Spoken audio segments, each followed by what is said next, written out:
Greetings and welcome to another Impressions video here at Words About Games, and today we're going to be looking at Gears 5. Gears 5 is the latest installment in Microsoft's flagship Gears of War series, though it's dropped the of War part of the title for some reason. This newest game continues the story of Gears of War 4, putting the focus on Kate, who must set off on a journey across the world to uncover the origins of the Swarm and her own family history.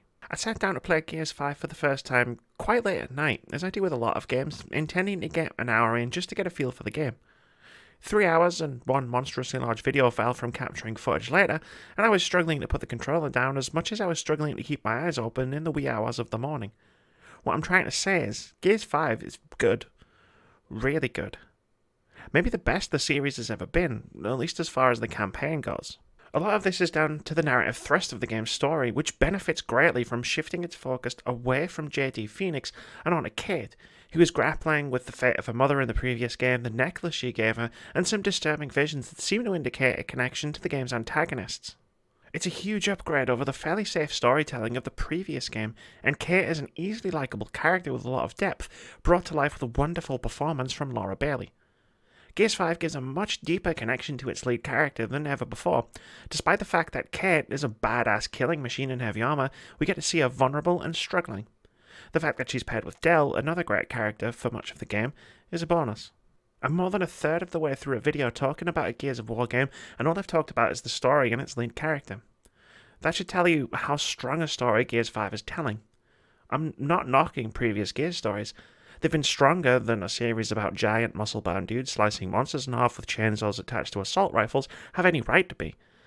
But with Gears 5, the Coalition have raised the storytelling bar considerably.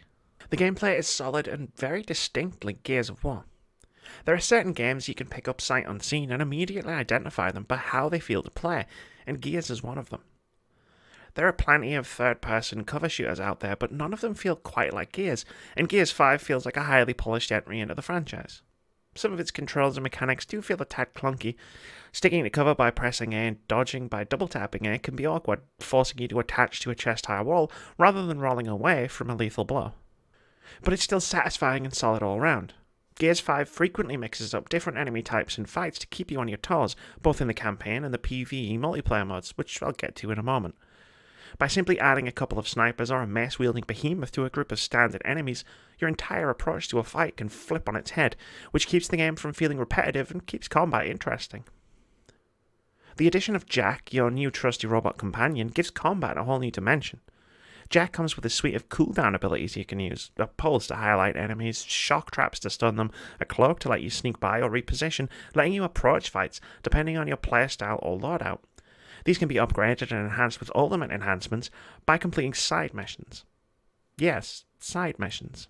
One dramatic change for Gears 5 is the inclusion of small open worlds, ripe for exploration and hosting a few side missions to complete, which reward you with Jack upgrades. While the game hasn't gone fully open world, these are merely small hub worlds akin to very basic versions of the hubs in Deus Ex. They're a welcome change of pace. It's nothing groundbreaking, but navigating them with the skiff is fun, and the side missions themselves are nice distractions from the sometimes relentless action of the main story. On the multiplayer side of things, Gears 5 comes with 3 modes: Versus, which I haven't played and don't intend to, Horde, and Escape. Horde mode will be familiar to Gears fans, and it's as good as it's ever been, which is my way of saying if you already like it, you'll like this. It brings the satisfying combat of Gears into a PvE setting and uses the game's enemy variety really well, but a round also takes around 2 hours to complete, so make sure you've got some time in your hands if you dive in. Escape is the new mode for Gears 5 and basically the inverse of Horde.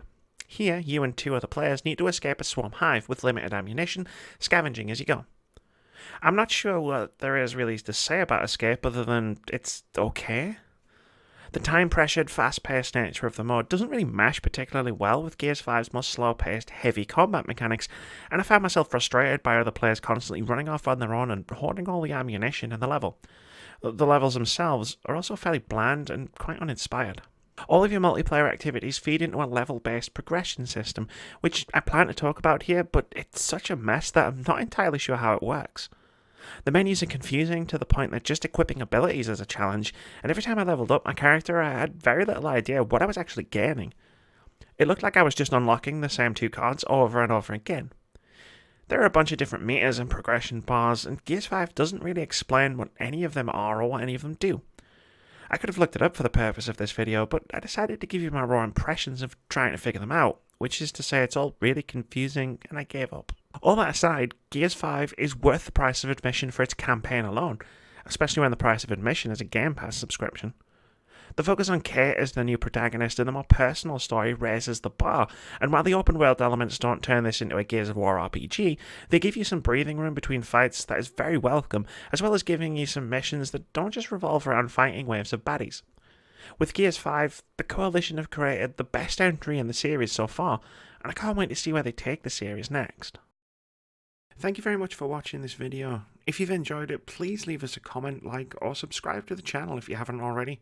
We've got tons of awesome videos coming every week, including review impressions, indie game of the week, debate-driven top 5 lists, video essays, and our weekly podcast where we discuss games, gaming culture, and the games industry. We also stream 3 times a week at twitch.tv/wordsaboutgames. But most importantly, have a fantastic day.